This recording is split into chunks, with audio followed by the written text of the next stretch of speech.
Amigos, esto es Una Lucha Más, sean bienvenidos. Como les había prometido ayer, hoy tenemos a un invitado, el director de DevAware, David Surazzi. Nos va a dar un taller de UX, de User Experience en inglés.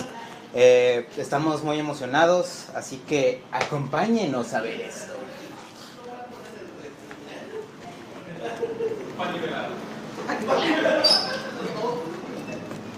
Hola, hola. Estamos transmitiendo en vivo. Amigos, él es David. David, saluda. Él es el director de DevAware y hoy nos va a dar un taller. Así que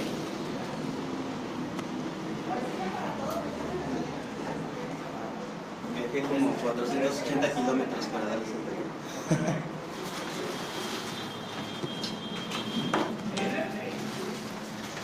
Excelente. Hay varios patrocinantes. Tienes que poner rápido para abajo. Y puedes mover también a otros personajes. Tranquilo, sí.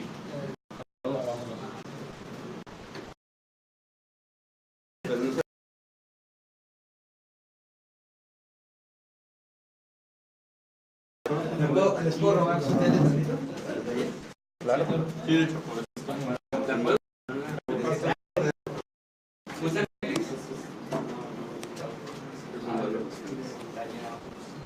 Creo que la conexión uno daña a otro, pero no es dañado por el otro. Y después al final desbloqueas el camino para que pues todo. ¿Quieres tu oferta? Pues pasar personal. Y la de Jorge, cabo no están cansados. Ya con eso. El spin ahuyenta al... Entonces me lo voy a la pongo en el sofá. Pásame la de Jorge y la pongo en el sofá. Esto va a ser épico, amigos.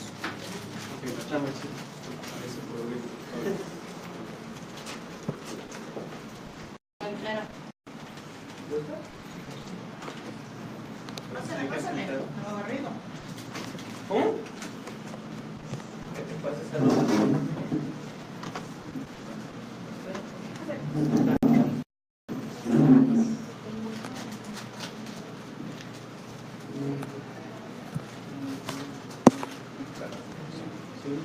Ah, ¿le diste?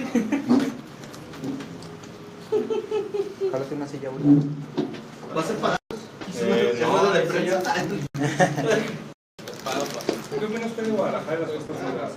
Claro que puedo. No puedo. No puedo.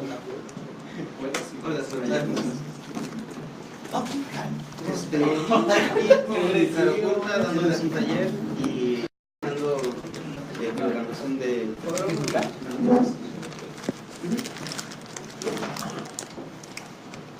¿Y Vane? ¿Y Marta? también. ¿Y Nelly? No, ya sí, está trabajando. ¿Y Marta? ¿Y renunció? ¿Y Penny? Renunció. Pues no. Yo almorcé ya, yo almorcé ya, y que vayan a comer tranquilos, y ya regresan, y ya tenemos listo lo de los streaming de la tarde. Que hagan su presentación aquí. ¿Cómo se sorprende, no? Sí. Ah, no, creo Sí, que pero no. creo que es el examen. ¿Conoces a Peter el Panda? Sí, Sí. perfecto. Siento, ¿no? Peter el Panda.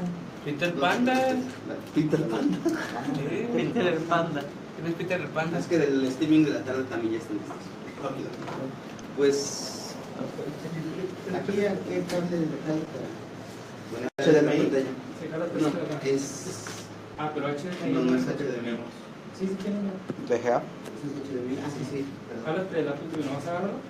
Ahí te va. Ahí Estás... O sea, Yo sé que la silla negra de- cuando yo nada más estoy viendo ahí los cables. Ah, sí, a ver.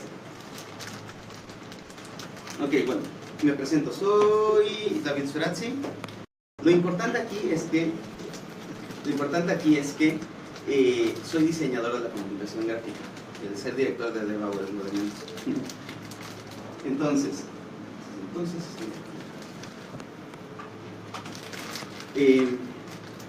les vengo a hablar de User Experience.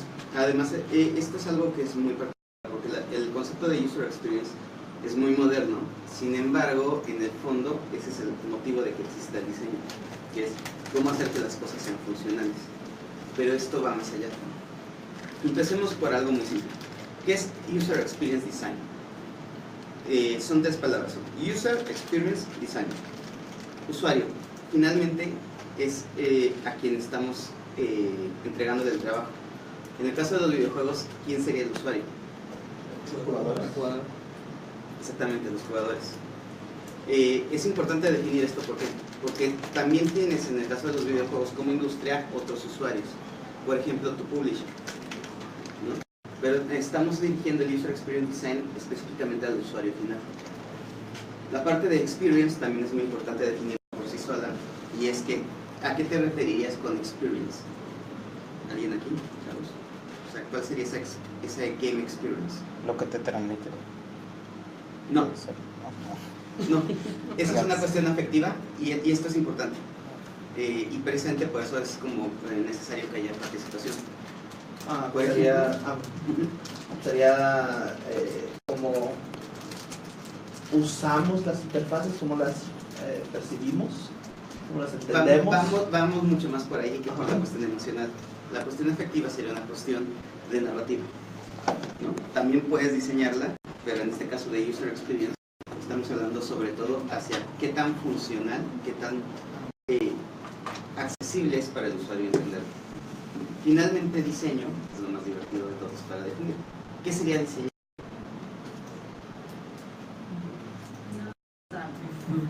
Nadie fue a la Vamos, Es que escuela. es una pregunta muy difícil. Nadie fue a la escuela. Diseñar. A ver, ¿quién estudió diseño gráfico? ¡Nadie! ¿Qué te digo?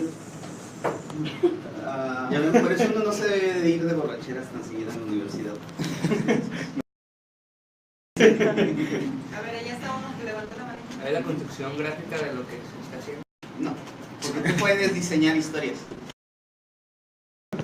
Claro. Diseñar en concepto, la forma más fácil de agruparlo es acomodar a un contexto político, social, económico el objeto o el sistema. Por eso hay diseño de sistemas, por eso hay diseño arquitectónico, por eso hay diseño gráfico.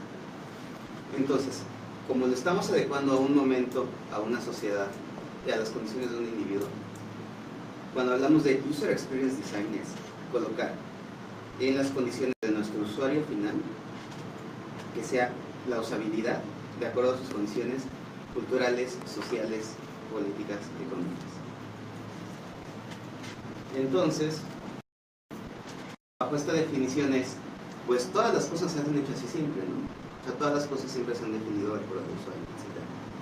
Sí, pero realmente no. Lo que ocurre es que antes de que existiera el User Experience Design como definición, tú hacías, por ejemplo, un sombrero, ¿no? Entonces, la utilidad del sombrero era de proteger del sol y de la lluvia. ¿Qué es lo que pasa? Ahí tu objetivo principal era que cumpliera su función. Si era cómodo, si era práctico, si a la gente no se le perdía, si no se iba volando por el aire, no era lo importante era que te cubriera esa función mínima e inmediata. Hoy en día lo importante es que no solamente te cumple esa función, sino que además sea cómodo para la gente, práctico para la gente, etc. Esa es la diferencia de los mundos. Y lo mismo ocurre en los juegos. Pensemos en estos juegos de 8 bits. En estos juegos de 8 bits lo que buscaban era meter el mundo, meter el mapa, meter la cuestión del sonido, meter las mecánicas de juego. ¿Cómo lo iba a percibir el usuario? Si era para el usuario lógico o no, no importaba. O sea, el usuario tendría que hacer todo el esfuerzo para aprender a jugar un Mario Bros. Y no había, bueno, no hablemos de Mario Bros. Sí, para jugar, porque ahí empieza el User Experience Design en videojuegos. Más bien pensemos en Pong. O sea, el usuario tendría que aprender las reglas de Pong solito y pegarse. O chutarse un manual. ¿Qué es lo que pasa? La gran innovación por la que todo el mundo amamos a Shigeru Miyamoto es que él sí considera, sin llegar todavía a esta definición y modernidad del User Experience Design, él sí considera que, mira, si ponemos al personaje del lado izquierdo de la pantalla hasta el lado, pues no te puedes mover más a la izquierda. Eso al final de cuentas es ese tipo de pensamiento de User Experience Design. ¿Cómo coloco las cosas para que sea muy obvio lo que tengo que hacer? Para que no sea como... para que sea natural, y entonces al ser natural comprendemos que así opera el mundo virtual que estamos construyendo. Aquí hay un ejemplo recién salido del horno. No sé si lo hayan visto o no lo hayan visto. Espero que lo hayan visto. Y lo que cargue y todo. Este es uno de esos bellos ejemplos en el que, ve, suenan muy lógicos, suenan precioso, saltas, y este es el tutorial. Pasaron 14 segundos para que el usuario tuviera un token.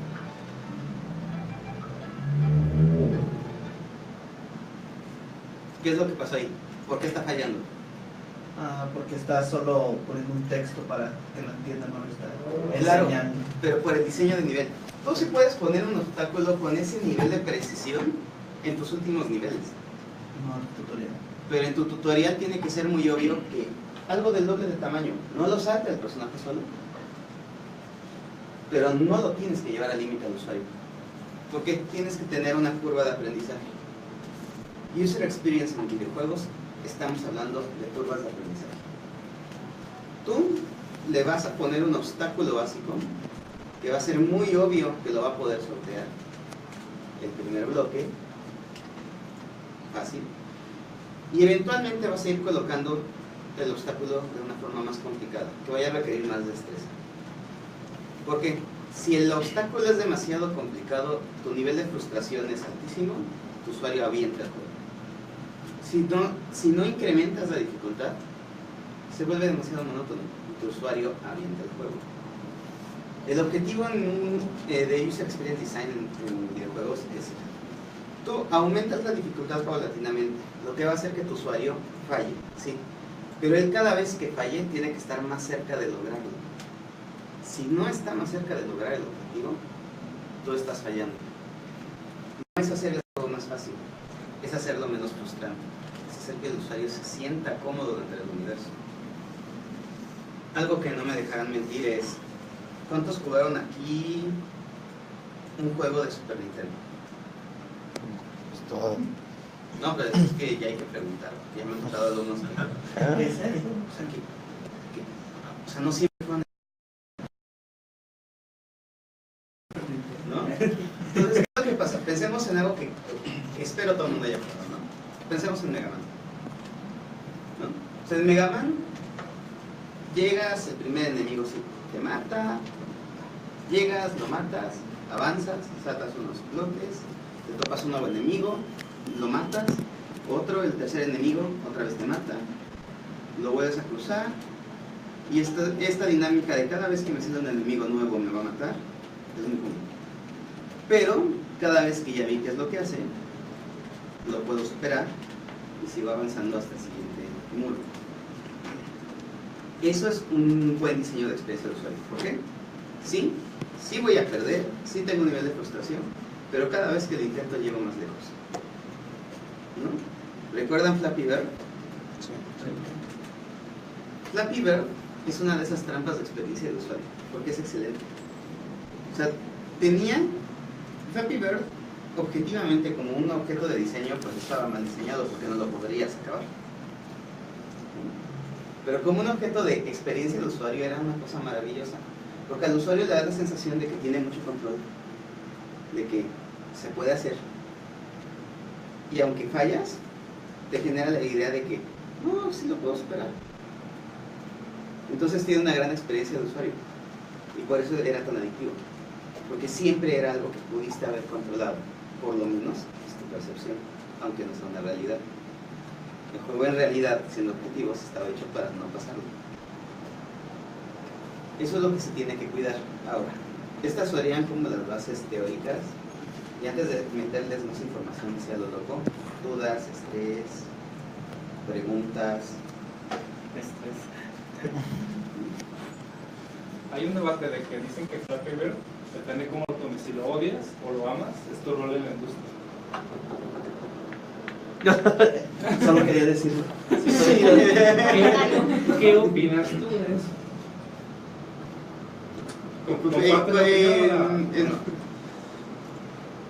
¿Cuál sería tu rol en la industria si lo amas y cuál sería tu rol en la industria si lo odias? Si lo amas, eres game designer. Si lo odias, eres, no sé, QA. Eres empresario, quizás, eres productor. No, es que aquí, mira, algo que es muy básico y de nuevo, o sea, Flappy Bird yo creo que un game designer lo ama. Porque es un juego que tiene mucha jugabilidad. O sea, es una excelente experiencia de usuario.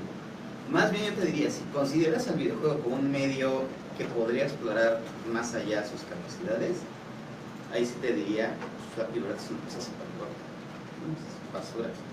Pero si lo hablamos como un medio de entretenimiento, está súper cool. Eso es interesante porque aquí, pensemos en esto.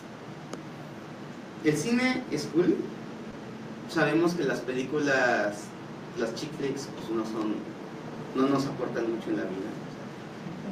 Viste una, viste todas, pero es necesario para distraernos. Y pues no todo puede ser Aronofsky, ¿no? O sea, no todo puede ser profundo y denso, llevarnos al centro de la humanidad, porque necesitamos relajarnos. En ese caso, este tipo de juegos como Flappy Bird y diseños así, cumplen esa primera función, ser chick flicks. O sea, a veces tú necesitas nada más sacar distraerte. Hay, de hecho, muchos juegos así. O sea, ¿cuántos han jugado Hero Warriors o cualquier juego de la serie de Warriors? Eso. O sea, no son juegos que sea complicado ganarles. Más bien son juegos donde hay que sacar muchas estrellas, aventar muchas botonas, etcétera, y verte cool. Pero ese es un público, están hechos para eso. Ese es el objetivo. La cuestión de este tipo de diseños, la cuestión de cuando estás desarrollando un juego, es que tú desde el inicio, o sea, ya estés consciente de lo que estás haciendo. O sea, yo quiero hacer algo que sí, está bien basura, pero es porque es cool, lo haces. Y lo haces ya en conciencia de lo que estás haciendo. Pero si tu intención era hacer algo súper profundo y te sale basura, pues ahí sí fallaste, ¿no? O por el contrario, si tu intención era hacer algo súper basura y te salió súper profundo, también fallaste. O sea, a pesar de la concepción de externa, porque no era tu intención. Y también a veces pasa, ¿no? Eso es muy clásico en estas cuestiones. Por ejemplo, algo que también es muy interesante de esto es, ¿cuántos han jugado Spelunky? Van subiendo eso. Van subiendo. ¿No? Cada vez más ahora. Spelunky es un caso muy interesante, porque al ser procedural la construcción de los niveles, tienes una duda. ¿Y yo qué piezas de rompecabezas le doy a la computadora para que eso no llegue a ser en algunos casos imposible? ¿No? Porque si llega a ser imposible, vas a frustrar al usuario. Por el contrario, Spelunky siempre es posible, incluso sin bombas, incluso sin cuerda. Y siempre, cada vez que mueres, tienes la idea de que llegaste más lejos. Entonces, vuelves a tener esta retención. Por el contrario, los minijueguitos de Spelunky son frustrantes. No puedes llegar mucho más lejos y serían un Flappy Bird, pero no consiguen la misma sensación. Esto también es importante. El diseño de juegos no es algo que sea lineal, es decir, no hay una metodología de esta es la metodología de diseño de juegos y con esta puedo hacer un FIFA o puedo hacer un Dark Souls. En realidad, dependiendo del proyecto que estás trabajando, tienes que tener una metodología distinta. Si tu objetivo es hacer un juego de construcción procedural en niveles, de aventar proceduralmente enemigos, tú debes de seguir una lógica distinta a la de si tú estás contando una historia que es muy lineal, que es muy controlada. ¿Por qué? No te vas a enfrentar a los mismos retos.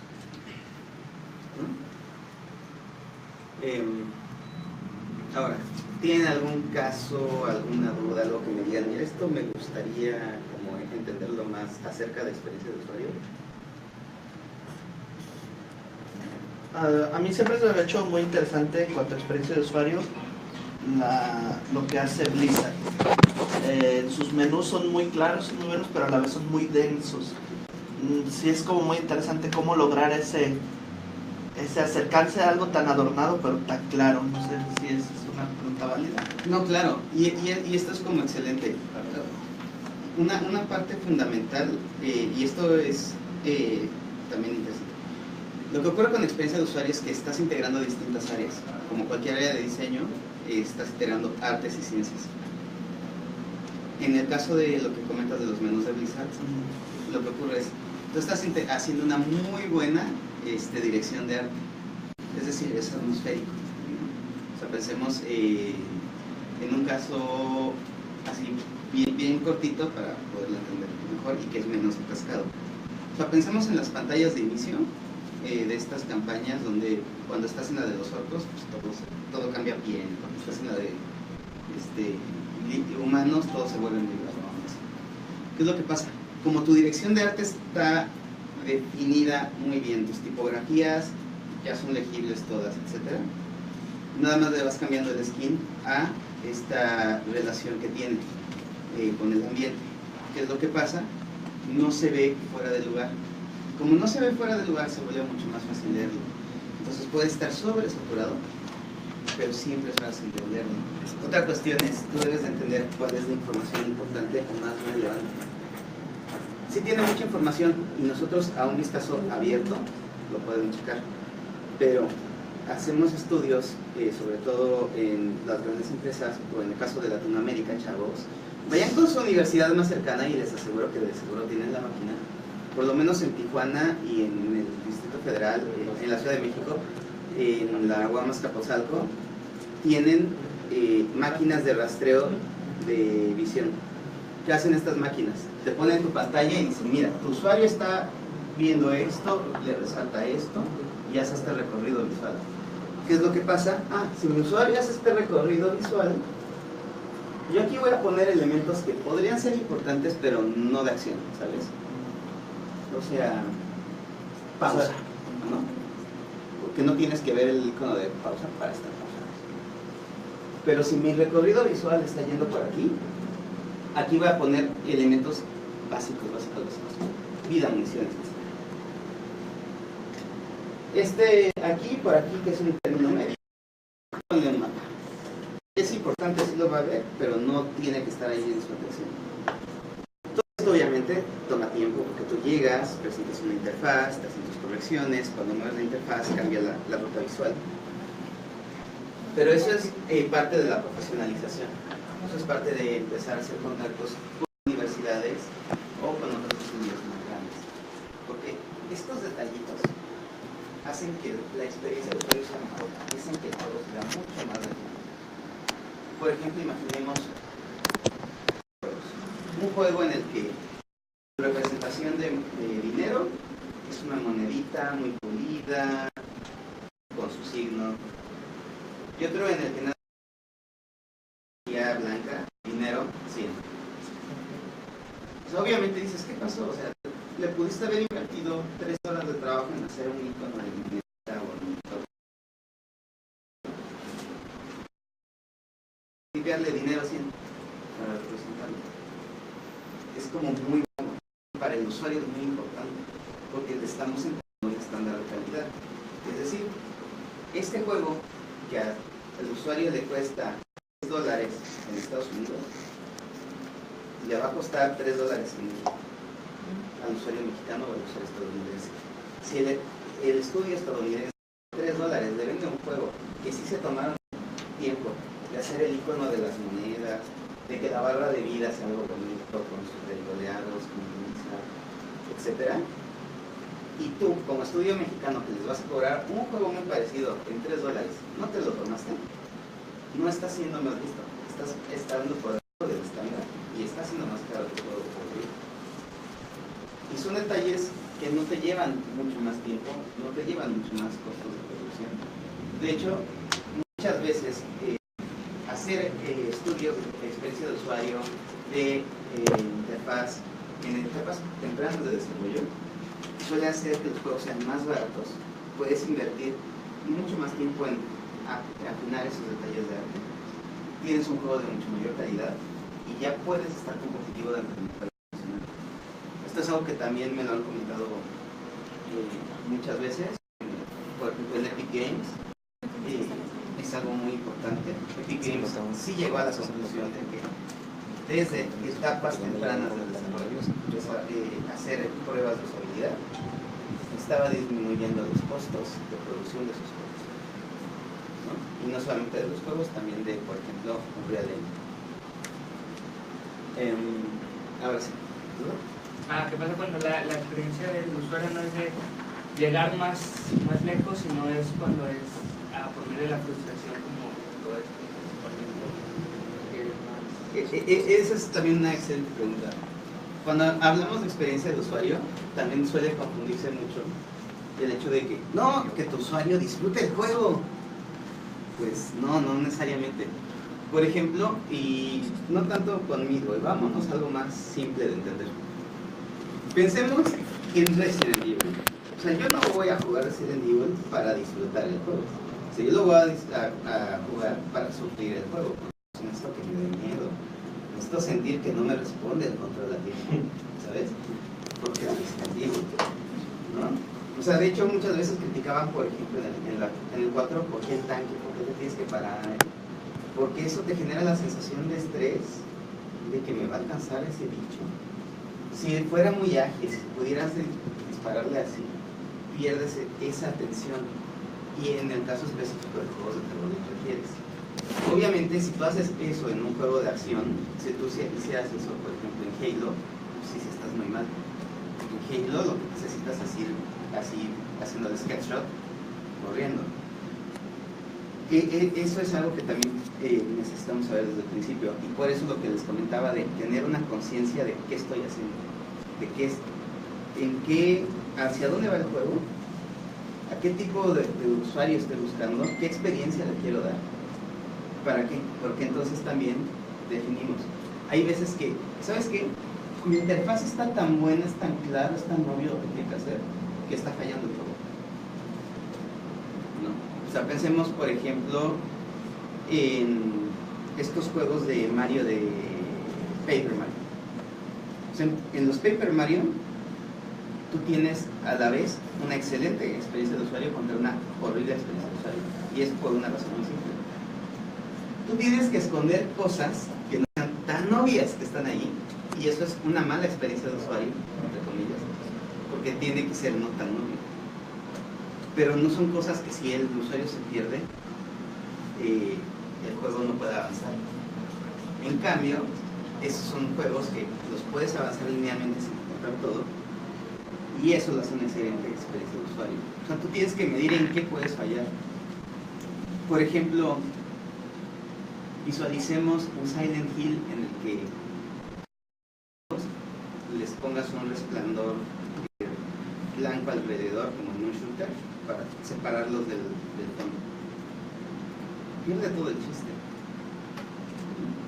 O supongamos un juego igual, así muy atmosférico, muy de terror, donde tu sonido fuera muy envolvente, y el objetivo sería hacerlo y siempre supieras de dónde te están siguiendo. Igual y ese es tu sentido, ¿no? Que siempre sepas. Pero en un juego de terror también tu sentido podría ser que sea monaural el sonido, para una solución muy simple, que nunca tengas idea de dónde está el bicho. O sea, nada más sepas que está cerca o no, pero no sepas de dónde te va a saltar. De hecho, retomando Dark Souls, que es el padre de todos los juegos, una cosa genial de Dark Souls es que te están planteando un universo en el que pues puede salir un bicho de cualquier lado y ya te mató. Pero tú sabes desde el principio que te puede salir un bicho de cualquier lado y ya te mató.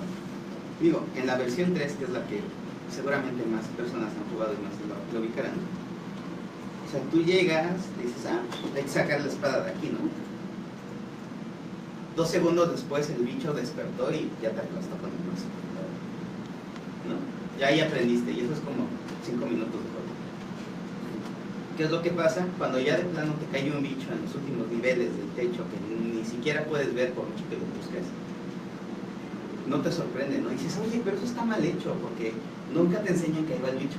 No, ya sabes que jamás te lo van a enseñar. O sea, ni lo vas a oír, nada más de pronto, you are there.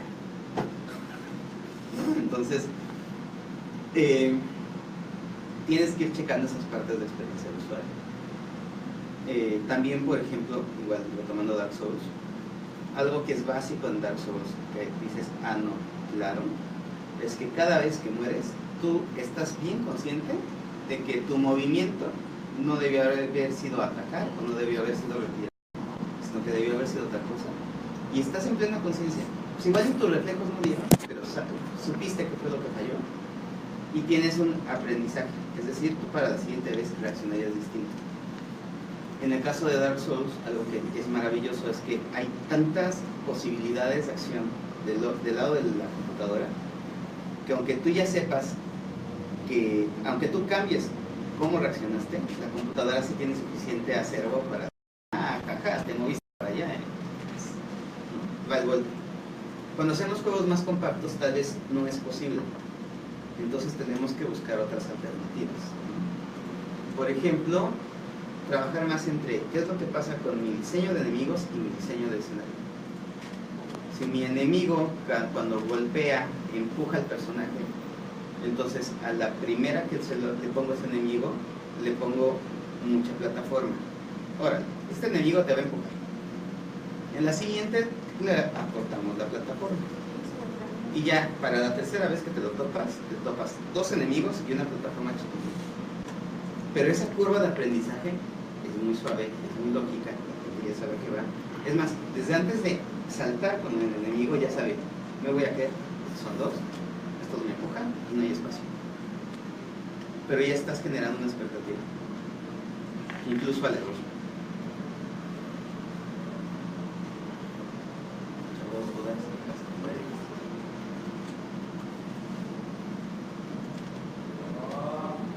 Algo que digan, así ya nomás. Otro comentario tonto, ¿No? Sí, o sea, o por ejemplo en cuestión también de interfaz, algo que alguna vez les haya pasado. Obviamente. Por ejemplo, duda, aquí hacen muchos juegos y también apps.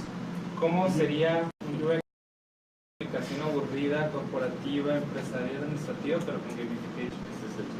¿Cómo combinas esas dos áreas? Eso está muy simple. Tu UX es tu usuario final. A él es User Experience. Y ahí es. ¿El audio está en la cámara o en el iPad? Yo necesito que supongamos, tú necesitas una aplicación para que hagan check-in los empleados en el lugar para saber a qué hora llegar.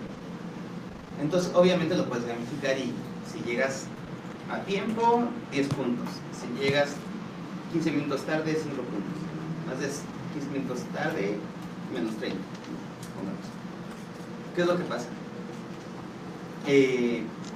Lo que tienes que hacer que sea muy claro, súper simple, es las reglas de tu usuario, los 5 puntos, los 10 puntos, los menos 30 puntos, cómo opera. Tiene que ser muy obvio. Tu siguiente punto es, ¿qué recompensas les doy? O sea, sí, gané 10 puntos, ¿qué rayos significa eso? ¿No? Y para eso necesitarías hacer una relación emocional con el usuario.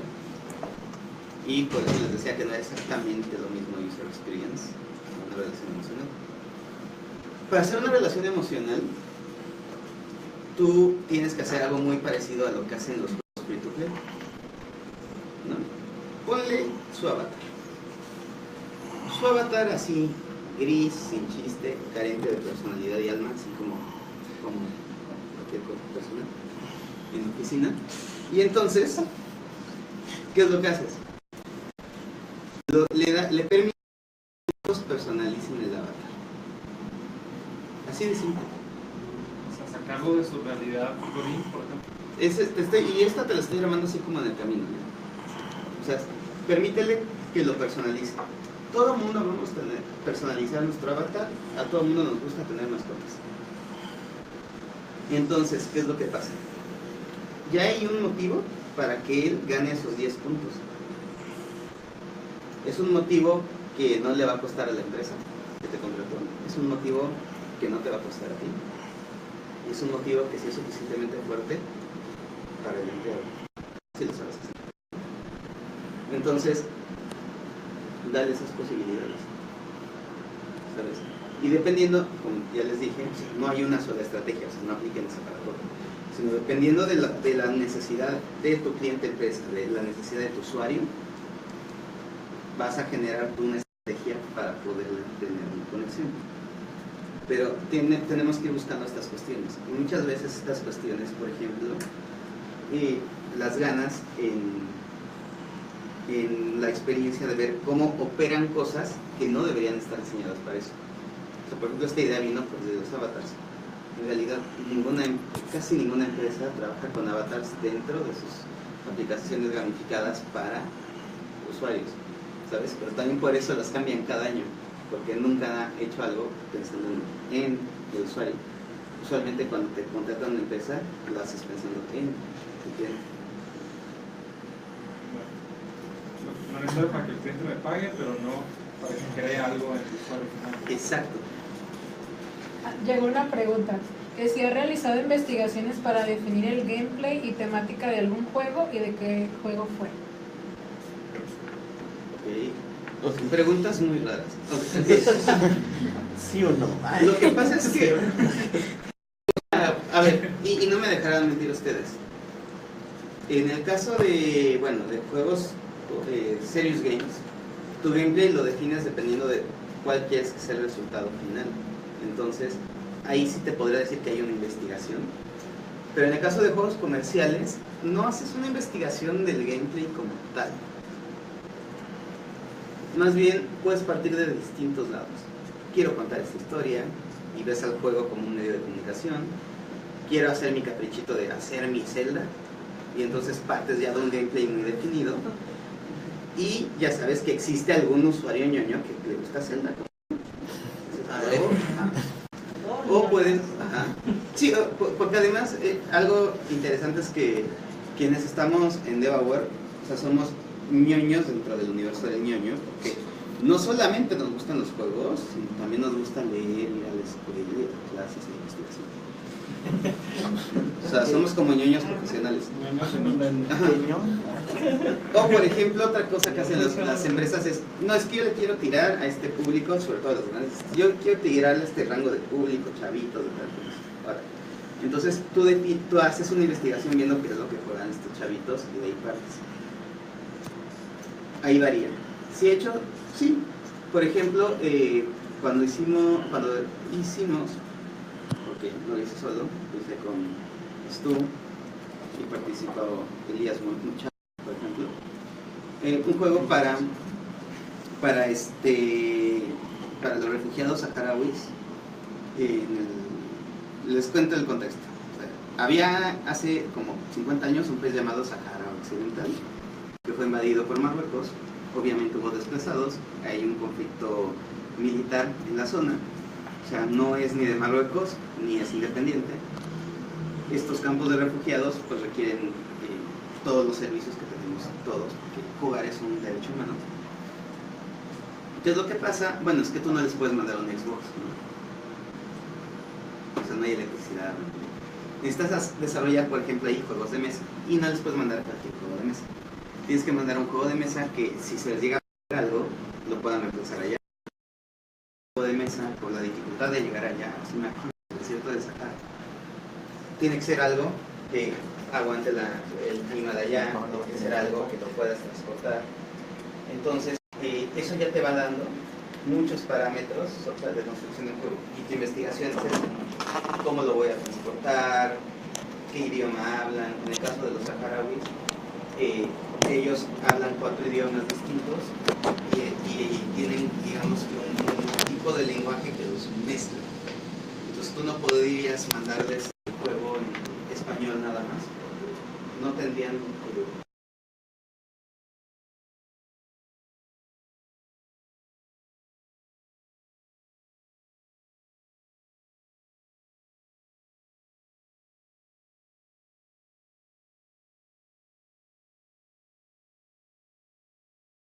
pueda jugar. Entonces, sí, he desarrollado ese tipo de investigaciones, que muchas veces esas investigaciones te dan la mitad de lo que deberías de investigar en el día. Si trabajas para un cliente, en este caso para la plataforma de Huesos de Obsidiana, pero si no, tú lo tienes que hacer, y como les dije, tienes distintos puntos de partida, dependiendo de si es comercial. Incluso hay muchas personas que desarrollan juegos por diversión y tienen otro, o sea, ya no requieren ese tipo de investigación. Y algo más decía la pregunta, pero no recuerdo. ¿Cuál era la pregunta, Vane? Sino que se había hecho investigación Ajá, de que sí, se había gameplay, realizado ¿para la cuáles? investigación para definir el gameplay y temática de algún juego y qué juego Sí. fue. Lechones, vayan a conseguir el desierto de Sahara. Bueno, allá se llaman chivos, porque los lechones son animales simples para la gente de árabe. Sí, no sé. Pero por allá lo pueden conseguir, chavos.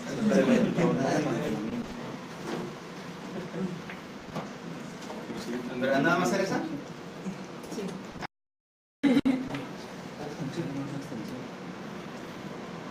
¿Y de ustedes?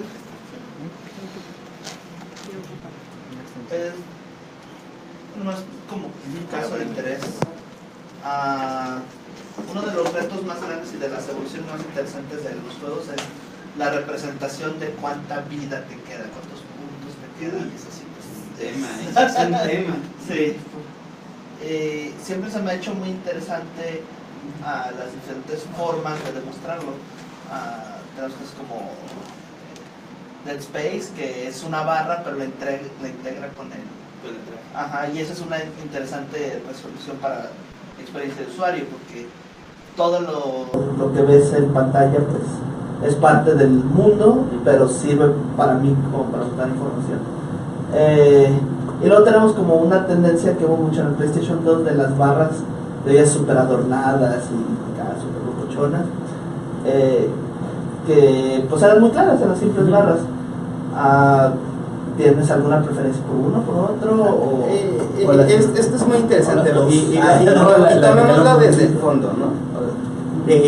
Los videojuegos, como cualquier otro medio de comunicación, como cualquier otro medio de expresión humana, tienen sus... no es que haya un solo lenguaje del videojuego, así como no es que haya un solo lenguaje en la literatura o un solo lenguaje en el cine, sino que cada autor y cada género tiene su propio lenguaje.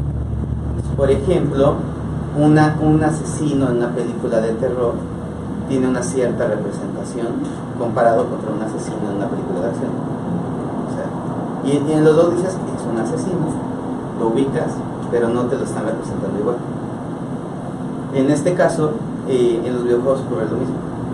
Tú, por ejemplo, en los RPGs, definitivamente necesitas la barba, porque se volvió un estándar. Tú, por ejemplo, definitivamente en Zelda necesitas que sea representado por personas, porque se volvió un estándar. Y aún así hay celdas que lo representan con barba, ¿no? Pero ya no los hacen así. Sí. ¿No? En el caso, por ejemplo, de los juegos de pelea, siempre se usaba la barba, pero cuando había beat'em ups en el mundo, también te los representaban con colores. O sea, la vida la iban representando con los colores, iban cambiando, iban variando. En el caso de los shooters, algo que a mí se me hace como súper genial, que de hecho Dead Space también anda un poco por ahí, es esta parte cuando empiezas a tener que vas perdiendo color, se empieza a poner rojo. O sea, no es una forma de representación análoga, porque no sabes exactamente cuánto te falta para morir, ya sabes que ya estás al borde y que te tienes que esconder. Todo esto depende del género de juego que estás haciendo. En ese sentido, yo creo que algo que resultaría interesante sería, ok, sí puedo tener yo mi estándar que ya todos usamos, puedo ser disruptivo, sí puede ser disruptivo, y ser disruptivo te puede dar así algo que defina muy bien qué es tu juego, qué es lo tuyo, mucha personalidad, un diferenciador fuerte contra otros productos. Pero ser disruptivo debe de ser algo que tengas bien medido.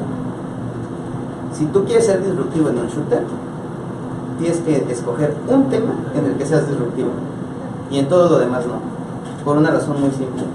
Si tú eres disruptivo en demasiadas cosas dentro de un juego o un género que ya tiene muy definido su lenguaje, vas a desarticular el juego y no lo va a entender la gente. Tienes que hacerlo poco a poco, ¿no? Pensemos en un caso así que sea como muy icónico. Se me ocurre uno. A ver, va. Creo que dos casos muy interesantes de cómo resolver esto. Problemas de la vida. Uno sería de Fear 1, donde tienes una barra de vida, pero está dividida en secciones y esa barra puede recuperarse. Entonces es una combinación para darle una oportunidad al jugador, pero sigue siendo basado en tener una escala de vida. Esa es una combinación, una variación de la fórmula clásica. Otro juego un poquito menos esperado, que se me hizo muy interesante cómo lo resuelve, más bien cómo lo representa gráficamente, es el juego de Wolverine Origins. A ese no lo he checado tanto, pero... Sí, es que la película le dio mala fama, pero el juego es interesante, es muy chido. Y es que Wolverine, pues es el Wolverine de las películas, el que siempre anda en tanto, en camiseta. Ajá. Entonces ahí se va demostrando de que conforme más te dañan, vas perdiendo la playera y luego eventualmente vas perdiendo pedazos de piel y luego de carne, así es visualmente claro cuando estás Claro, de hecho eso no sé si recuerdas el punch out de Wii. Sí. O sea, tú podías, igual y no te tiraban, pero sí ibas recibiendo el daño y se te iba marcando, y cuando ibas a descanso se veía que andabas bien madreado, aunque la habías ligado y no te habían tirado. Y entonces ya tenías como un referente de, no, es que si me tiran, aunque no me habían tirado, ya no me voy a levantar. Ajá. Eso suele ocurrir mucho en los juegos. Es algo, además, que de ahí relativamente poco, de hace como unos 10 años, que ya las gráficas nos lo permitían. Y que es como la evolución de lo que les contaba de los colores del NES. Sí, hay muchas formas. Y por ejemplo, en cuestión de experiencia de usuario y ser disruptivo en los lenguajes, aparte de cómo estás representando las cosas, también sería algo como lo que yo sentí con Dark Souls. Y les voy a contar esto. Lo que pasa es que yo por un tiempo no estuve jugando videojuegos. Entonces, la primera vez que agarré Dark Souls, pues dije, pues los botones, ¿no? Cuando ya se usan los gatillos. Y es mucho más lógico usar los gatillos porque son representaciones del cuerpo. Pero como yo no tenía el lenguaje de los gatillos, como no había estado en la evolución de los juegos cambiando su lenguaje, para mí se me hizo muy complicado al principio y no le encontraba una lógica. Y en este caso también podemos ser disruptivos en cuestión de experiencia de usuarios en cómo estás usando el control, ¿no? Algo que hace falta también, porque actualmente, incluso en cómo estás mapeando el control, todos los juegos lo hacen muy similar o están permitiendo configuraciones que sean muy personalizadas.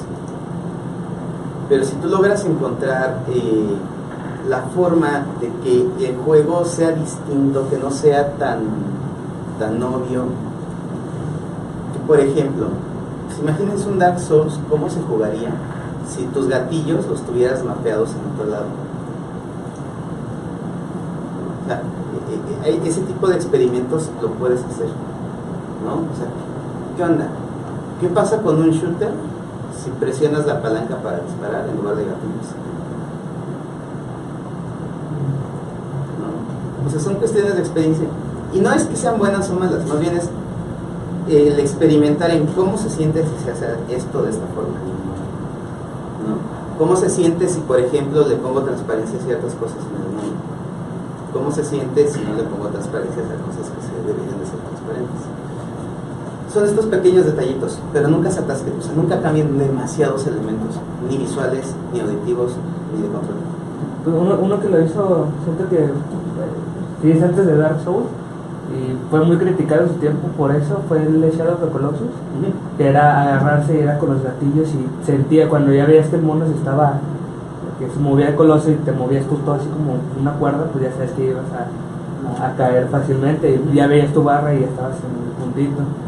Y creo que es de los primeros juegos que como que movió todo eso, o sea, hizo, no era de dar espadazos y así, sino era de jalar, o sea, ir escalando y con los gatillos se sentía cansado al final del tiempo porque ya era... Claro, y eso es lo que les comentaba, o sea, antes de Shadow of the Colossus, ¿qué es lo que, cómo lo hubieras subido en un Zelda? Pues nada, le presionabas la palanca y se hizo solo.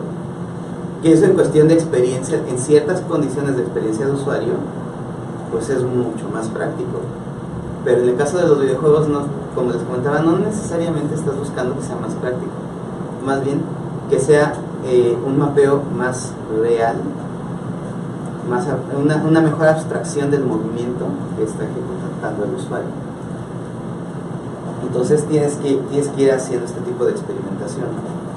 O sea, algo que por ejemplo ocurre mucho con los juegos de celular, que la gente no le llega a la sensación, es que tú cuando tienes que deslizar cosas, si tú deslizaras objetos, agarras el objeto, ¿cuánto me moví? Pero en un juego de celular tienes que hacer esto, tienes que moverte con todo el objeto. ¿Por qué? Porque pues si no, no lo detecta. ¿Qué es lo que pasa si le pones este corridito de se lanzó con impulso? Se siente mejor. Lo mismo ocurre con las animaciones. Y por ejemplo, eso es algo bien básico. Si tú tienes tu nivel de pasto, empiezas a correr, tienes que acelerar en una forma. Tu animación tiene que ver que acelera en una forma. Si está tu personaje en arena, tiene que acelerar más lento, que la arena te hunde. Le tiene que costar más trabajo al personaje. Si tú vas sobre hielo, tu personaje tiene que resbalar antes de correr. O sea, igual en nivel programación es lo mismo, pero en la animación como está representada tienes que hacer esos cambios, porque si no, no lo siente el usuario y no le pesa al usuario cuando está en arena, y no siente inestabilidad del usuario cuando está en hielo. ¿Se me explicó? Es parte de lo que registra el usuario. Exacto. O sea, eso es súper básico. Es una cuestión aquí que tenemos que entender. O sea, por ejemplo, si a ti te dan un dron y te dicen, vas a manejar un dron, y luego te dicen, dale vueltas, o sea, haz maniobras en las que estés dando vueltas en círculos, tú no te vas a marear porque tus pies están aquí, tú estás controlando un dron. Pero si te suben a una máquina y te empiezan a dar a una máquina de feria y te empiezan a dar vueltas, te vas a marear porque tus pies están yendo hacia allá. ¿Qué es lo que pasa?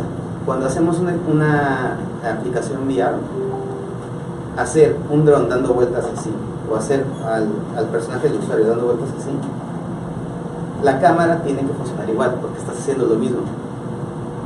Lo que está cambiando es el avatar. Entonces, ¿qué es lo que pasa?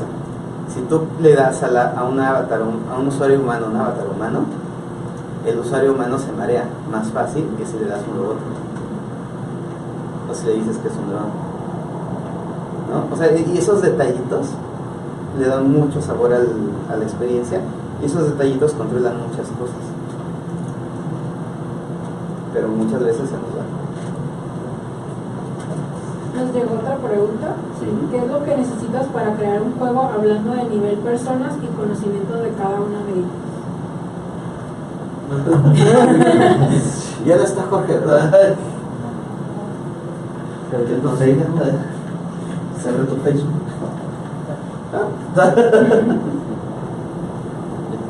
Que no vean lo demás. Ok.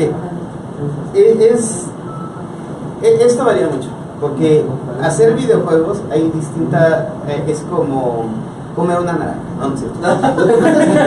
Como cuando hacen videojuegos, no todo el mundo, o sea, hay empresas que se dedican a, digamos, a maquilar videojuegos, es decir, nada más reciben el Game Document Design, y lo que tienen que hacer es aventar programación, aventar arte, etc. Hay empresas que nada más se dedican a hacer Document Design, planeación de trabajo, etc. Supongo que el interés de la pregunta es, bueno, o sea, yo quiero hacer mi juego indie, ¿vale? ¿Qué es lo que necesitas? Yo en lo personal, pero varía de estudio a estudio, yo en lo personal lo que trabajo es que todo mundo tenga conocimiento básico de diseño y ya, un programador, un ilustrador, y ahí en gestión, y esto es mínimo. ¿Por qué me interesa que todo el mundo tenga un conocimiento mínimo básico de diseño? Porque, como les comentaba, el diseño es poner en contexto al objeto o al sistema.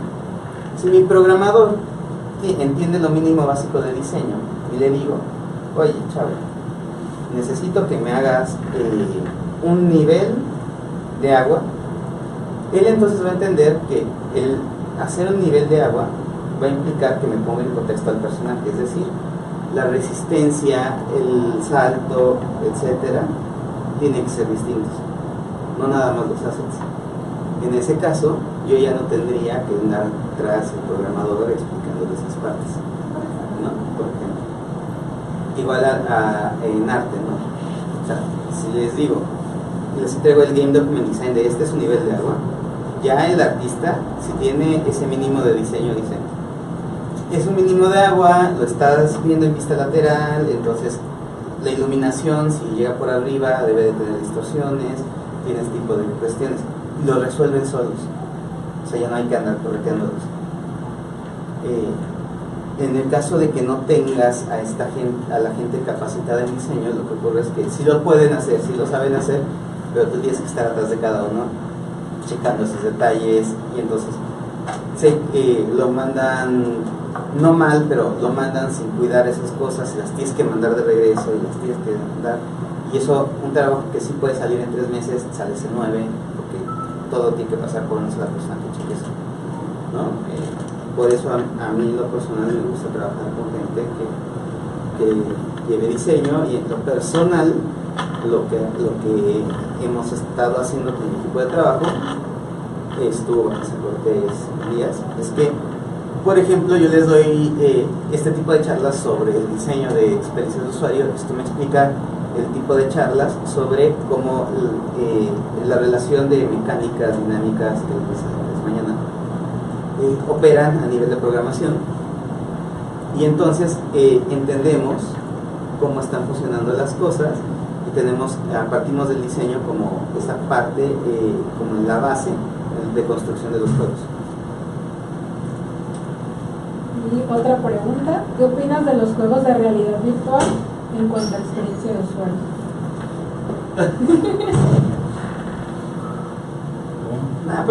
Pero aquí no, esta no se la pasan a Render Farm.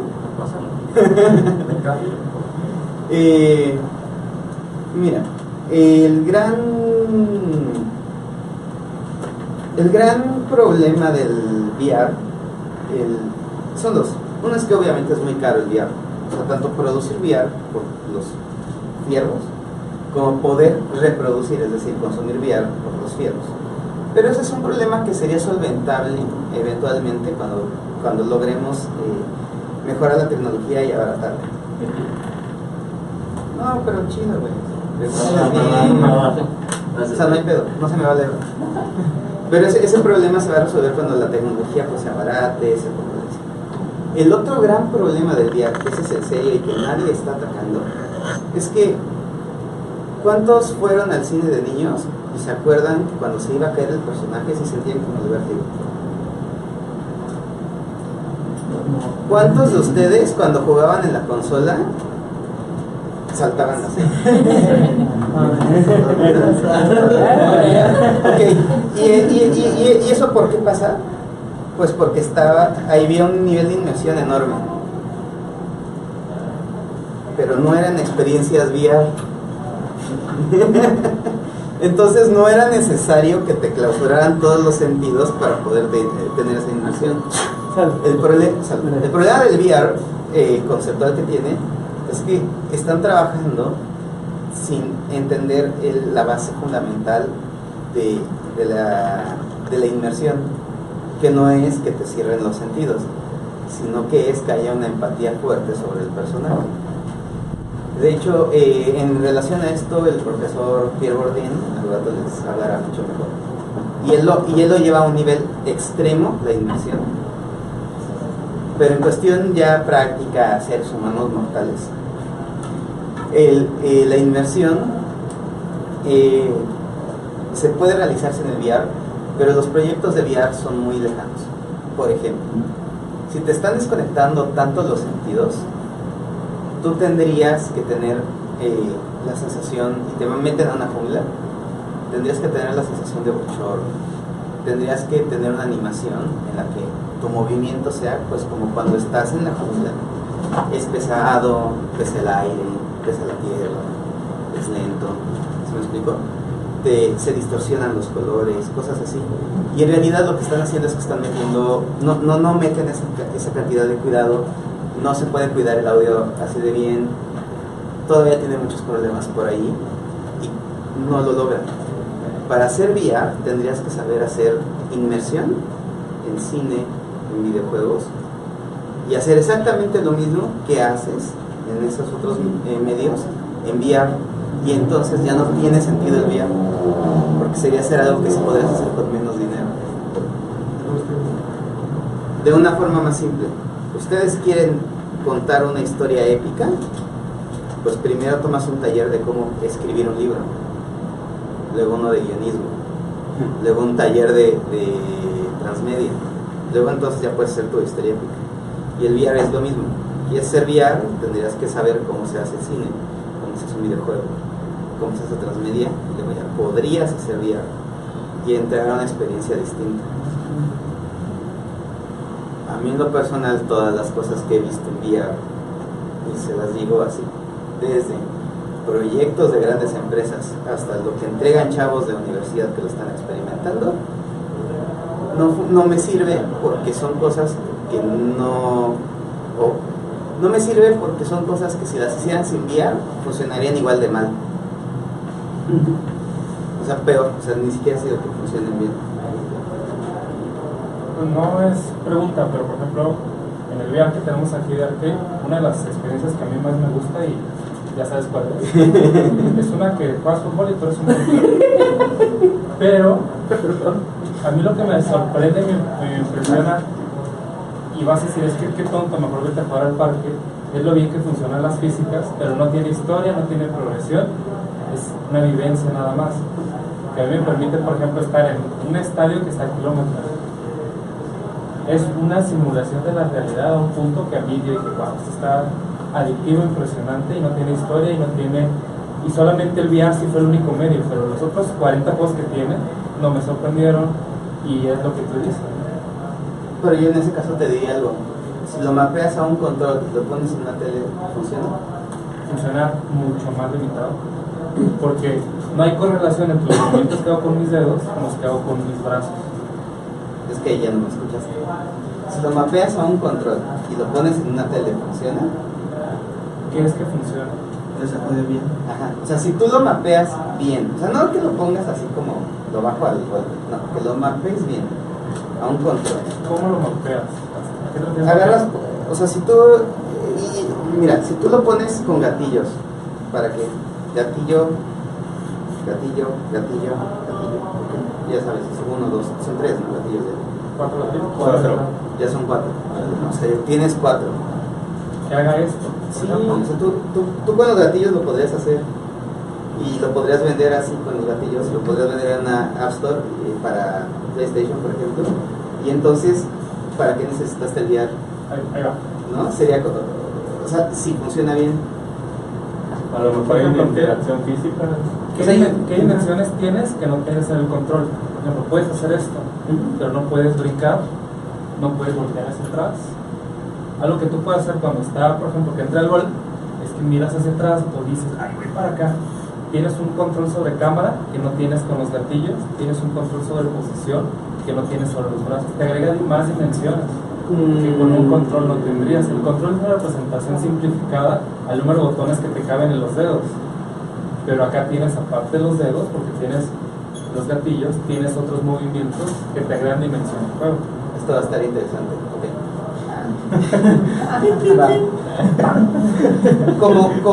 Como cuestión de jugabilidad, Si volteas para atrás una vez que ya te metieron el gol, ¿qué ganas? Ay, en eso te la compro. O a lo mejor mientras viene, o sea, es que algunos, por ejemplo, el tiro va para arriba. En la cámara fija no tienes eso, pero aquí puedes ir viendo, ay, güey, ahí viene para acá. Digo, nos pasó aquí con una chica que vino a hacer una experiencia y se estampó en la pared porque él no midió. Te agrega más dimensiones, te agrega más cosas que controlar, pero a un nivel de abstracción menor porque es la realidad del cuerpo. Pero ya te dirá otra cosa. Tiene como la capacidad de clausurar esos sentidos y encerrarte en eso, no sé si... Sí, pero ahí de nuevo, o sea, yo a lo que iría sería, lo que me están contando, entiendo que lo armaron para que funcione en el VR así, pero si tú lo armas para que no funcione en el VR así, sino que funcione en una consola, y que pongas la cámara y hagas zoom, la experiencia, o sea, la experiencia final, el que al usuario le resulte divertido y bien hecho, lo podrías obtener, y entonces tendrías un usuario que no necesitaría haber invertido en VR para comprar tu aplicación. Creo que la experiencia no es la misma. O sea, tiene cierto valor extra. La experiencia no sería la misma, pero además sería, en este caso, más práctica. Pero el punto es este. La experiencia que le estás anexando con VR, sí le está sumando valor emocional y económico al usuario final. O sea, sí le está sumando tanto valor emocional y económico al usuario final. Yo creo que sí. Yo creo en ese caso muy concreto. En otros 40 juegos que he probado no, para nada. Porque es el que te gusta. Por eso, pero tuve una conexión emocional que ningún otro juego había logrado conmigo, ¿no? Por ejemplo. En ese caso en concreto, pero incluso he jugado shooters que digo, esto es la misma madre. Nada más que puedo voltear a ver a dónde tiro. Con los shooters no estoy nada impresionado. Pero con un juego que simula la realidad tanto, yo digo, esto sí pagaría más por esta experiencia. Ay, me van a odiar, pero... Bueno, son puntos. Perdón, chavos, perdón. O sea, si algún día ven estos chavos de este estudio, que ahorita no me acuerdo cómo se llama. Esto. O sea, el clásico que siempre llevan a Campus Party y a todos lados. Este juego de shooter como el Mad Max, donde salen unos bichos. El Sofis. Ponle el Sofis. O sea, digo, ya Render Farm ya segundo me van a amar como siempre. El Sofis, por ejemplo. Si en el Sofis se te acercan los peluches, ¿cuál es la diferencia entre que se te acerque el peluche en Sofis y que te avienten el balón en el tuyo?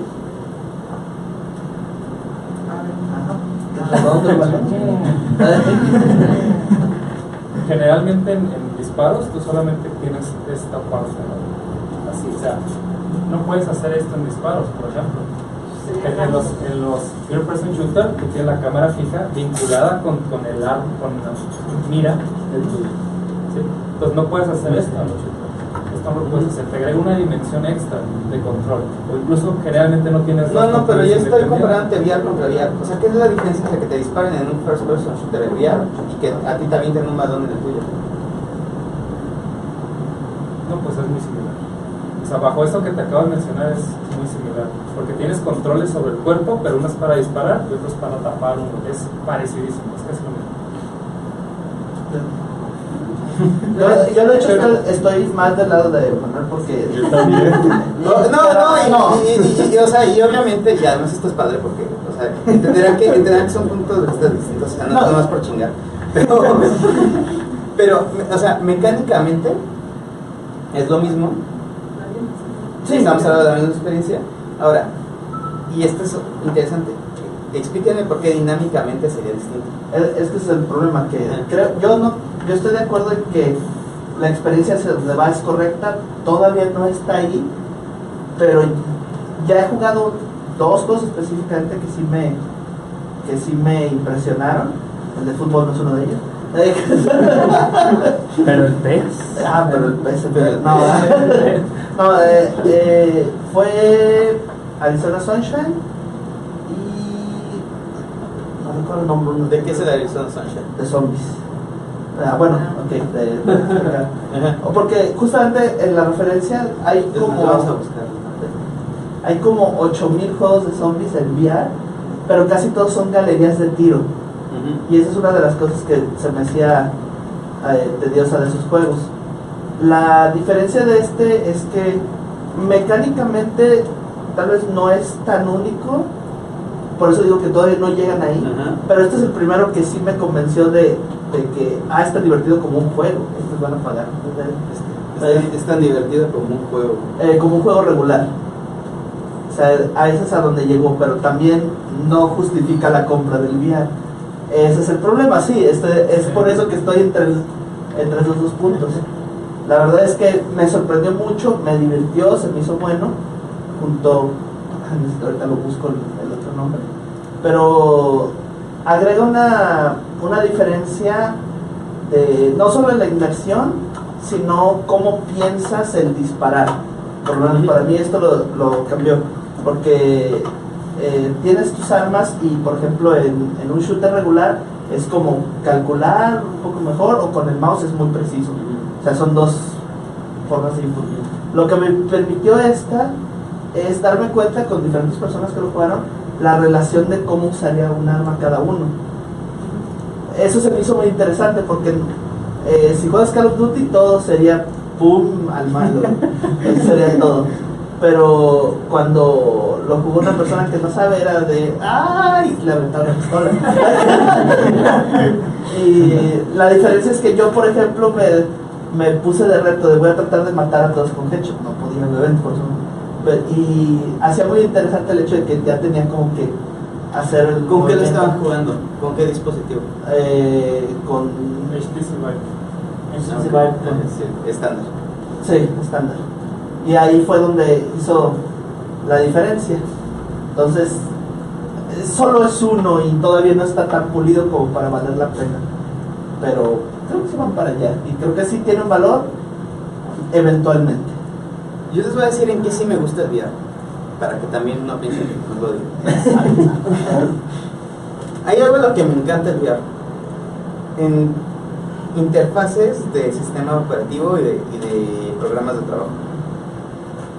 O sea, para mí, sí me pondría, si pesaran menos, mis visores VR para poder desde mi cama, acostadito, andar así con la tablet dibujando en Photoshop, para darle la vuelta y checar presentaciones en PowerPoint, cosas así.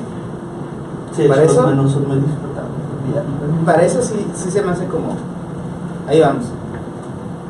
Lo que, hasta donde se le ha llegado, porque también es algo lógico, o sea, pensemos, los videojuegos, lo que pensaban en los 70s que podría ser un videojuego, o sea, no se imaginaban hasta dónde podían llegar, ¿saben? Entonces, por el momento todavía no ha habido alguien que diga, no, es que el VR en cuestión de juegos podría ser usado así, que sea verdaderamente disruptivo, que entonces lo separe de una experiencia de videojuego estándar a una experiencia de VR. Tal vez hacer un poquito de trampa, pero la experiencia de VR que yo tuve no fue con el PlayStation, ¿cómo se llama? PlayStation VR. El PlayStation VR. ¿No era que era Sí, no. Ya.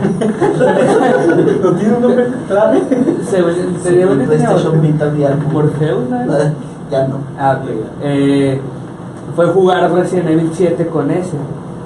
Que, Chulada. ajá, exactamente, o sea, es trampa porque es un juego hecho para tu control y demás, pero jugarlo con VR fue una experiencia totalmente diferente porque tenía mecánicas que eran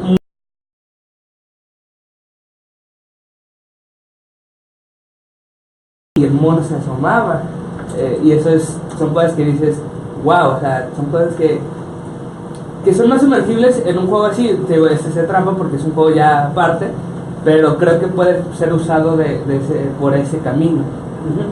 Y ahí vuelve el problema de lo que estábamos hablando hace rato. Por hacer esto, ¿pagar cuánto cuesta? $250 o no sé, 300 creo. Mira, hasta le está poniendo barato yo. Por la experiencia de hacer esto. Por el VR. Sí, o sea, por la experiencia de hacer esto en un juego. No, así, o sea, por decir Ay, güey, no. sí, o sea, pero sentirlo así en persona, porque no era mío.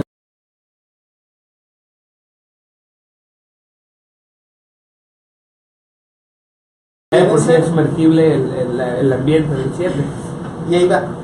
Tal vez y ahorita se me ocurrió, tal vez el mejor referente a esto sería el inicio del cine.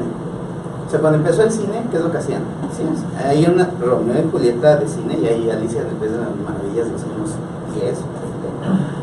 Y si ven esas películas, iban a un teatro, ponían escenografía de teatro y era una obra de teatro, pero lo filmaban en cine y luego la proyectaban. Más o menos el VR está en esa fase.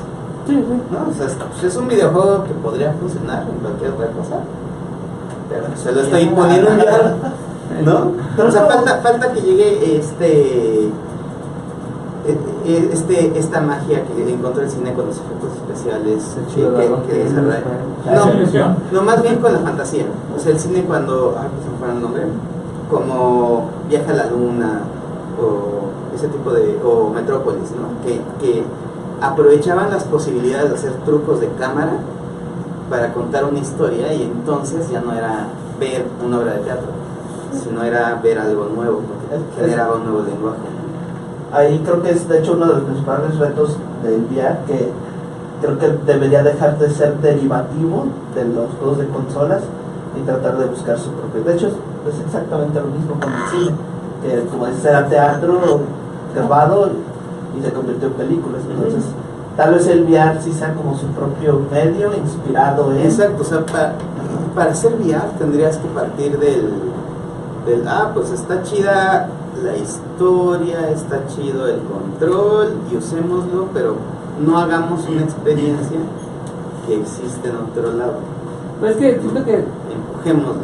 Por el mismo tiempo que lleva es su limitante, porque si sabemos de cine ahorita es porque lleva ya más de un siglo existiendo. Sí, o sea, de que se creó el cine y ya existe el 1890, algo así, a que el cine tuvo su lenguaje propio, pasaron de menos 30 años. 30 años, sí, de menos.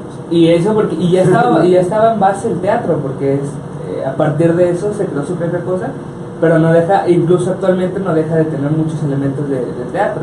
Entonces siento que eso es una limitante enorme por el tiempo. De hecho, los juegos también no han encontrado un camino realmente en general, o sea, el mainstream o lo común no ha encontrado su propia identidad como tal, porque muchos van por el lado de sí, me quiero jugar Mario Bros y ay, qué padre, y luego ya no voy a dormir después de un día de trabajo, o cuando dices sí quiero jugar un juego con una historia acá bien chida, y ya te sientas y te duras el tiempo que quieras y demás. Entonces siento que por el periodo tan corto que tenemos con juegos y con VR aún menos, pues es su limitante. No lo veas como una limitante, es que en realidad sí están cumpliendo sus funciones y está bien. O sea, sí, los juegos estaban hechos para eso, ¿no? Para echarte tu descanso, para entrar a la onda profunda, como el cine, como las chick flicks y como les he contado hace rato, ¿no? O sea, ni todo tan profundo ni todo tan superficial, ¿no? Y más bien esta es una cuestión de lenguaje. O sea, el VR encontrará su lenguaje, sí, pero en el momento en el que está ahora y en el paso que puede dar hacia adelante, no lo va a encontrar. O sea, tal vez en muchos años más lo encuentre cuando sea mucho más estándar, pero incluso la construcción del mundo, ¿sabes? Porque tú necesitarías, por ejemplo, para un VR, encontrar la forma en que la gente no se caiga, en que la gente no se enrede con el cable. No se pegue o sea, más barato. Es que pone que igual y no más barato, ¿no? Porque encontrarías, o sea, igual y en el futuro no te compras el aparato, rentas el aparato, ¿no? Y ya lo vuelves comercial así. Más bien sería la cuestión de, o sea, ¿cómo le hago para que sí lo pueda usar sin tener miedo? O sea, sin tener broncas, ¿no? O por ejemplo, para que lo pueda usar, y ahí el problema es que todavía no sabemos ni cómo se podría usar. O sea, tú quieres que el VR sea una experiencia en la que estén parados moviéndose, quieres que sea una experiencia en la que estén acostados, jugando, ¿qué rayos quieres que haga el VR? O sea, puede hacer muchas cosas ahorita porque no está definido lo suficientemente. Y entonces no logras encontrar cómo darle una utilidad. Entonces, mi recomendación sería O sea, chido, falta muchísimo, podríamos entrarle desde ahorita, pero considero que el VR como producto, como concepto, como esta construcción, es como estos juegos que les decía que se están haciendo sin tener una idea de para qué rayos lo están haciendo, nada más lo están haciendo porque lo están haciendo. Y sí sería mucho mejor trabajar con tecnologías que sí entendemos qué fin tienen. O sea, por ejemplo, realidad aumentada es mucho mejor mercado desde mi punto de vista, porque si tienes una idea de qué hacer con la realidad aumentada, si tienes la idea de que aunque actualmente es limitada, va a ampliarse, ya tenemos los dispositivos mínimos necesarios para que exista y ya tenemos los recursos técnicos para poder soportarlo, ¿no? O sea, ya puedes rentarte 2 o 3 servidores europeos acá, ¿no? y hacer algo un poco más complejo con realidad aumentada, ¿sabes? O sea, eso es como lo que tendríamos que estar trabajando más que VR, sobre todo en México, porque también entendamos esto, tenemos recursos limitados de tiempo y de dinero. Si lo hacemos en otros sentidos, nos ponemos los colchones y nos ponemos a... Sí, vamos a experimentar con VR, aunque no hay futuro. Oye, hay una duda. Por ejemplo, dicen que lo fuerte de las apps fue 2010, 2015. Y ya las apps van para abajo, los juegos móviles, por ejemplo. Y que lo que viene hacia arriba son del VR. Entonces, respecto a diseño y user experience, ¿concuerdas que va todo ir para allá? ¿Va a haber nuevos estudios, va a haber nuevas tendencias hacia VR? ¿O qué es lo que viene si no son las apps móviles? Bueno, yo lo que he visto que va a pasar con las apps es el ejemplo chino, en donde no me acuerdo ahorita del nombre de la app. Es como un Facebook que integró todo. Oh, sí. O sea, con esa cosa pagas en dinero y adentro tiene todo. ¿Qué plan? Lo tiene todo. Ahí búsquenlo ahorita. Oye, O sea, esa cosa integra los pagos, integra los servicios, no sales nunca de esa app. Lo tienes todo ahí. O sea, yo creo que las apps hacia allá van. Es la que se va a volver obligatoria en un par de años, ¿no? Allá pues es que ya todo el mundo la tiene, es que es obligatoria. Eso es por las apps, pero si me preguntas por los juegos, yo creo que la tendencia es Nintendo. Nintendo en general como concepto. Cada consola portátil de Nintendo tiene las mismas características que tiene el Switch, que es inmediata, es portátil y está profundamente centrada en el entretenimiento. Entonces, si vas hacia los juegos tendrían que ir sobre esa, inmediatos, portátiles, profundamente centrados al entretenimiento. Por eso el Switch tiene muchísimo más valor comercial de lo que tiene el PlayStation 4 o el Xbox One, porque es instantáneo el Switch, nada más está hecho para que juegues, está súper definido lo que hace, lo hace bien y no tienes que hacer. También por eso esta app china está teniendo tanto y eso es cuestión de user experience. Esta app china también por eso tiene tanto ya penetró tan rápido en el mercado de allá. ¿Por qué? No necesitas salir de la app, te resuelve todo, te agenda todo está integrado. ¿Para qué necesitas más?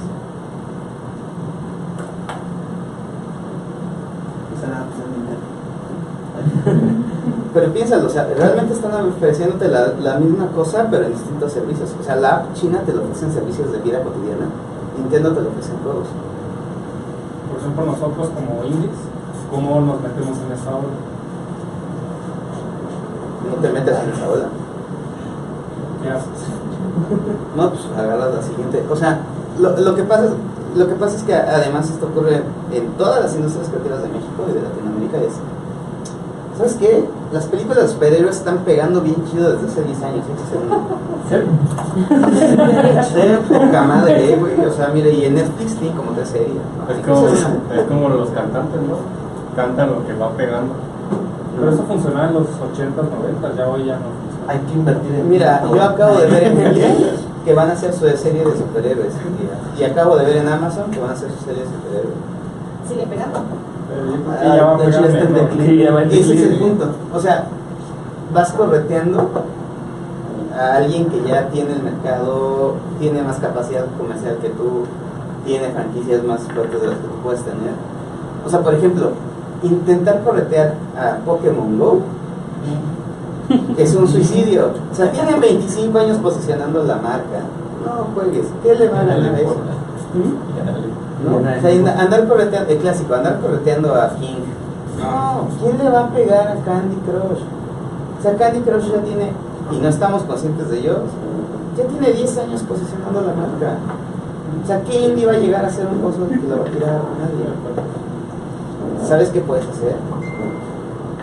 Puedes hacer algo parecido en fenómeno a lo que se hizo con Minecraft. Minecraft le tiró algo que no existía, no había nadie adelante, es indie. Ya después se corporativizó o algo así. Se volvió una corporación, ya después se lo comió Microsoft, etc. Pero Minecraft en su origen le tiró algo que era inexistente, ¿no? Resolvió un problema que estaba ahí, que era llegarle a un público muy chavito, que no le estaban llegando los demás juegos, pero que nadie le estaba entrando y no sabía cómo. Eso es, por ejemplo, un ejemplo. Y ese también sería una idea muy interesante. O sea, pensemos en el mercado del videojuego.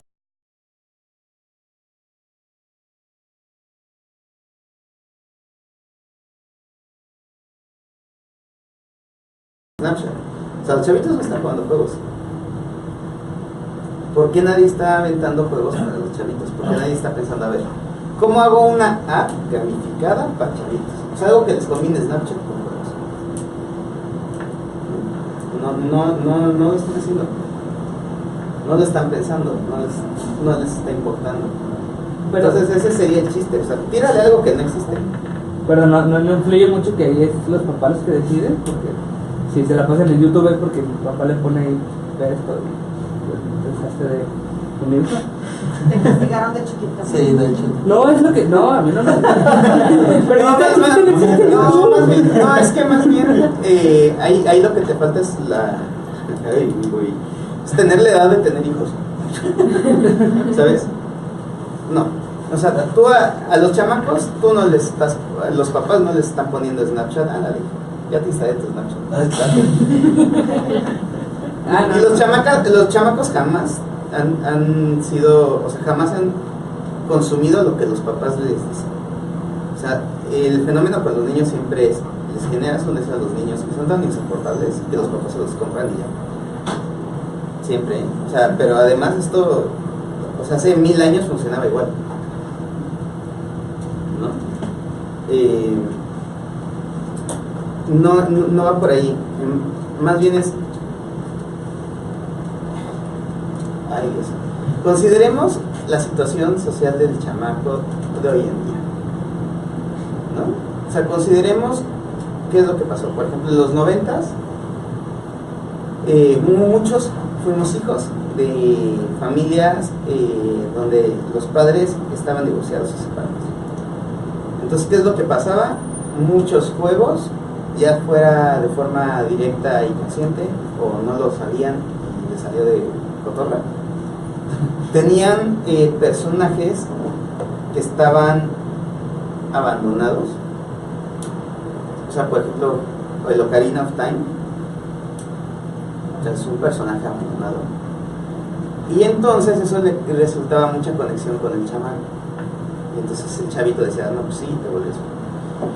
Minecraft que también ya tiene como sus 10 años. O sea, Minecraft dijo, a ver, a los chamacos les gusta jugar en la arena, jugar en la tierra, pero en el mundo moderno pues no hay parques ni nada, no puedes construir tu castillo, no puedes ser tu fuerte. Entonces les dio la simulación virtual de un tablet que todos los chamacos tenían.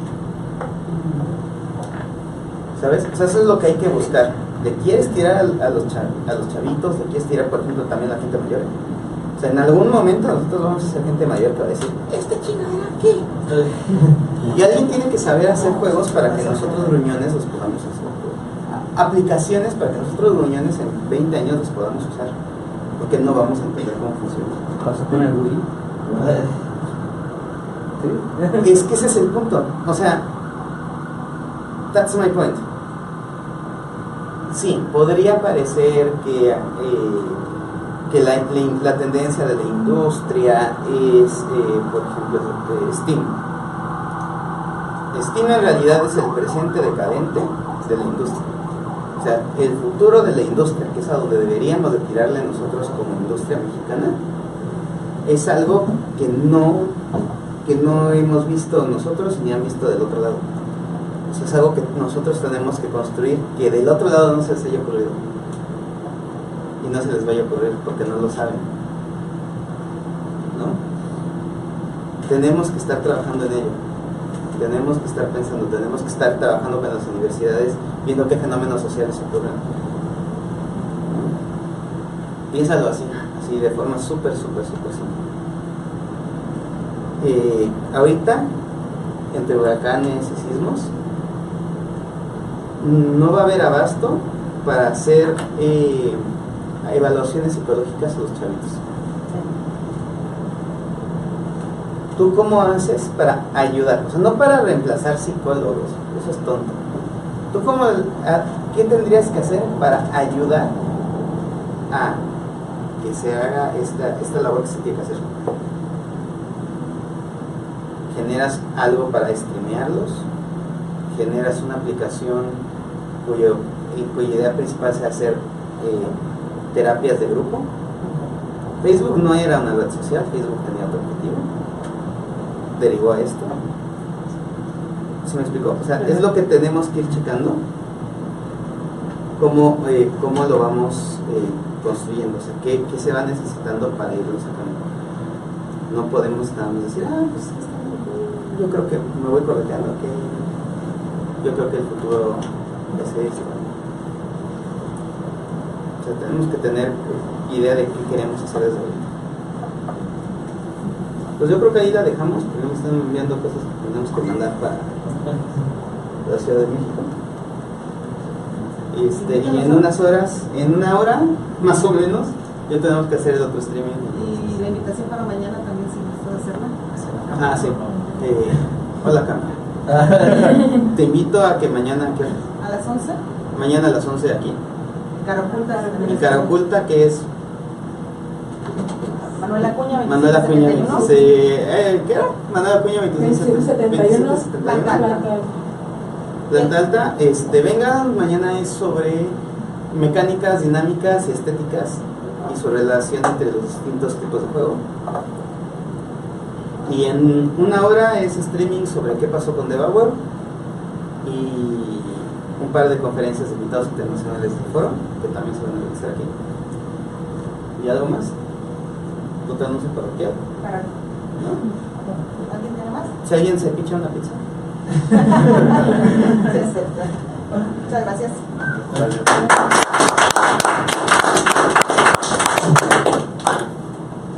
Ahora te devuelvo y te da por ti.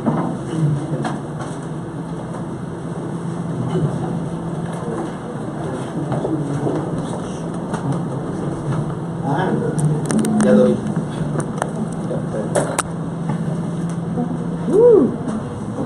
Cuidado.